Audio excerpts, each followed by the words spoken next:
Well, it looks like Canada might be getting some of that election fortification legislation, and I don't think many of them even know it yet.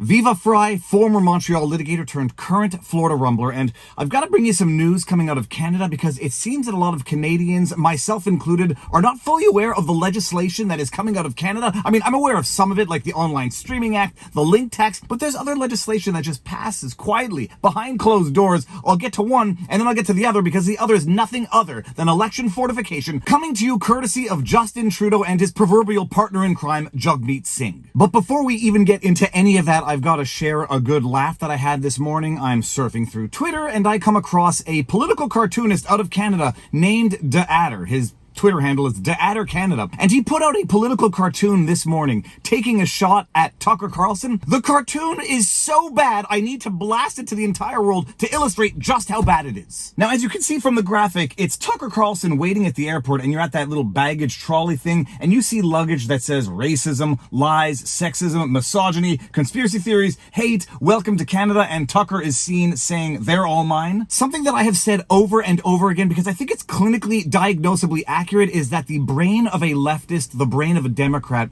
it is afflicted with terminal confession through projection with lack of insight. Everything that a leftist Democrat accuses his ideological adversary of doing is that of which they are guilty themselves. And this cartoon, holy crab apples, could De Adder not have understood that someone just needs to superimpose Justin Trudeau's face on that political cartoon to make it actually funny, accurate, and insightful? Racism, lies, sexism, misogyny, conspiracy theories, hate. Those people are putting us all at risk. And because polite Viva on Twitter is long gone, I took to Twitter to let De Adder know my thoughts. Viva Frei at the Viva Frei. This comic would actually be on point if the bootlicking moron De Adder Canada had put Trudeau in the image, not Tucker Carlson. But alas, lefties know one trick very well. Accuse your enemies of doing what you are doing. Confession through projection. And my plan was to fix that cartoon by overlaying Justin Trudeau's face in it and posting it to De Adder. And before I could even do that, within the 5 minutes it took me to do it, De Adder, the political cartoonist who likes to take to Twitter to make fun of other people, blocked me because he doesn't like the criticism. Anyhow, I went ahead and fixed that cartoon in a way to make sure that no one would accuse me of trying to appropriate the work of De Adder, but I went ahead and fixed it so that he could understand what funny, accurate, insightful political critique looks like. Alright, but now back to the story of the day and the election reform legislation that you didn't know you needed, Canada, because you need to fortify the elections in Canada.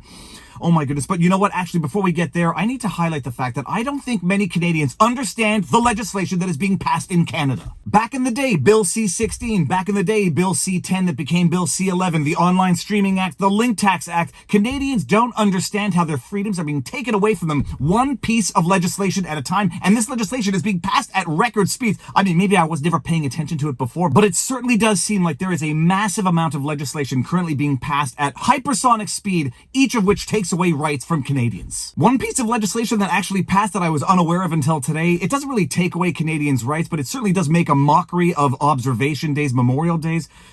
It's the I'm going to get the title wrong. I'm just going to read it. Senate of Canada Bill S-209, an act respecting Pandemic Observance Day, as passed by the Senate May 12, 2022. Summary. This enactment designates March 11th in each and every year as, quote, Pandemic Observance Day, end quote. How many of you Canadians watching this now knew that they had passed the Pandemic Observance Day, March 11th of every year? It's mind-blowing. It's mind-blowing, and it's a desecration of actual true remembrance observance days. Preamble. Whereas on March 11, 2020, the World Health Organization characterized the coronavirus disease, COVID-19 epidemic, as a global pandemic. Whereas March 11, 2021 was designated by Order in Council on March 8, 2021, and by proclamation on March 31, 2021, as a, quote, National Day of Observance, end quote, to honor those who have died of COVID-19, to recognize those working on the front lines, and to acknowledge COVID-19's serious effects on the health of Canada's population. Whereas it is important to acknowledge the multidimensional effects of the pandemic on every person in Canada. Whereas this pandemic has worsened the various forms of inequality in Canada and has had a disproportionate impact on the vulnerable people within society and members of historically disadvantaged groups. And whereas it is fitting that March 11 of each year be officially designated as, quote, Pandemic Observance Day, end quote, in order to give the Canadian public an opportunity to commemorate the efforts to get through the pandemic, to remember its effects, and to reflect on ways to prepare for any future pandemics. Now, therefore, Her Majesty, by and with the advice and consent of the Senate and House of Commons of Canada,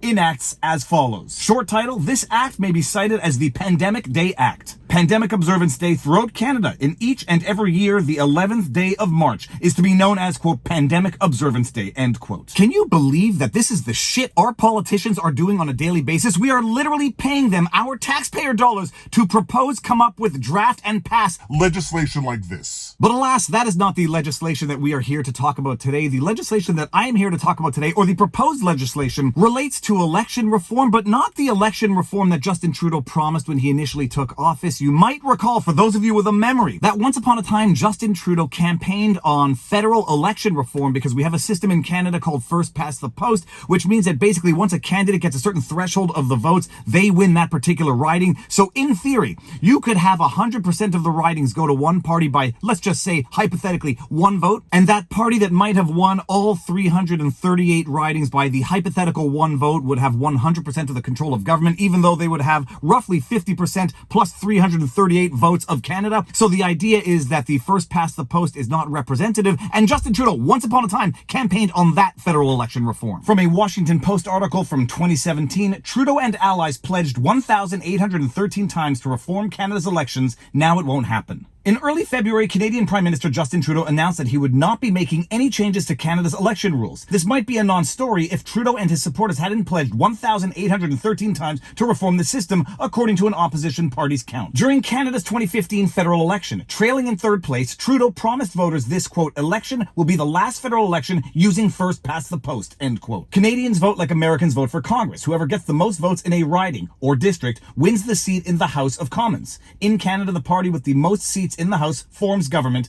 and its leader becomes Prime Minister. So as you can see, when Justin Trudeau is fighting to gain power, to become government, he promises reform to the first past the post system, and then once in power, lo and behold, he no longer wants to reform the system anymore. It's kind of analogous to how people say they love freedom of speech and support freedom of speech until they're in positions of power where other people are using that freedom of speech to attack their position of power, and then all of a sudden they don't love freedom of speech quite so much. Justin Trudeau is a godforsaken hypocrite who campaigns off making federal election reform, and then once he gets in a position of power says, nah, I'm not going to do it anymore because I like where I am and that might challenge my ability to stay here. And then recently, ever so quietly, he teams up with his partner in crime, the man who literally props up Justin in power in Canada right now, Jagmeet Singh, to propose some form of election reform, but it has nothing to do with his original promises for election reform. It has to do with what I will call election fornication. From CTV News, Trudeau and Singh's teams quietly planning electoral reform legislation. Published January 27, 2024. As progress on some measures in the Liberal NDP confidence and supply agreement continue to play out publicly, the two parties have quietly been in talks to table electoral reform legislation before the next federal vote. Oh, well, isn't that convenient? But maybe I'm just getting a little too cynical in my old age, although the older I get, the more I believe in Lily Tomlin's wonderful maxim, no matter how cynical you get, it's hard to keep up. Let's just see what this proposed legislation has in store for us. While not a full-scale overhaul of the federal voting system as Prime Minister Justin Trudeau once promised, within the two-party confidence and supply agreement are a series of electoral reform proposals aimed at expanding, quote, the ability for people to vote, end quote. Oh, I'm sorry, I didn't know Canadians were suffering from a problem of an ability to vote. Leave it up to the government to find a solution to a problem that doesn't exist, but lo and behold, this is going to certainly solve other potential problems. Specifically, the Liberals and the New Democrats agreed to explore, 1, allowing, unquote, expanded, end quote, 3-day voting period during general elections. 2, allowing voters to cast their ballots at any polling place within their riding, and 3, improving the mail-in ballot process with both accessibility and maintaining integrity in mind. Expanding voting to 3 days for general election? What in the name of sweet holy hell is going on here? Do Canadians not realize you are having your freedoms stolen from you one piece of legislation at a time? Why stop at 3 days? Go to a week, go to a month, go to voting from the day the election is called. What could possibly go wrong? What remains to be revealed if and when the legislation comes to fruition is how far the two parties agree to go, whether directly advancing voting accessibility reforms or enacting some sort of process to further study expanding voting access. It's also unclear whether these measures would be in effect for the next federal election or if the bill would set the timeline for enacting any reforms sometime into the future. Bear in mind, everybody, this thing that the article is referring to, the two third-party confidence and supply agreement is a wonderful euphemism for Jagmeet Singh actively propping up Justin Trudeau's government, because I think there's sufficient lack of confidence in Justin Trudeau's Liberals right now that they could trigger an election this year if they wanted to. The rumor on the street is that Jagmeet Singh needs to wait until 2025 so he can secure his federal pension. He'll call the election then. They'll probably all lose then, unless this legislation magically reforms Their ability to get reelected. Bottom line, there will be a federal election by no later than 2025, and what a convenient coincidence it is that Jagmeet Singh, who's propping up Justin Trudeau, is now working with Justin Trudeau to propose some form of election reform, not the one Justin Trudeau promised back in 2015, 2017, only to renege on that.